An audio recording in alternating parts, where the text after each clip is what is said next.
जंगल का राज और बोतल में बंद शहजादी। एक घने जंगल में 5 शरारती दोस्त सैर के लिए निकले। अचानक उन्हें एक चमकती हुई पुरानी बोतल मिली जो झाड़ियों के नीचे दबी हुई थी।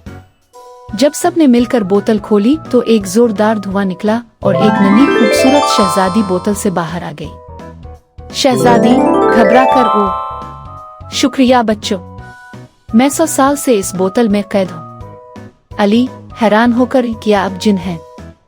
आपरी। शहजादी हंसते हुए ओ ना मैं जिन हूं ना परी, मैं जादूगरनी की कैद का शिकार बनी थी।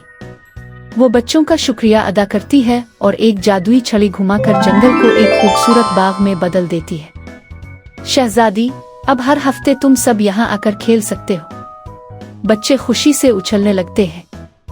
आखिर में शहजादी हंसती है और कहती है, याद रखना, बोतलों को हमेशा एहतियात से खोलो, कहीं कोई और शहजादी कैद ना हो। अगर आपको हमारी कहानियाँ पसंद आई तो हमारे चैनल कहानी वर्ल्ड को सब्सक्राइब करें और बेल आइकॉन दबाएं ताकि आप हर नई कहानी का हिस्सा बन सकें।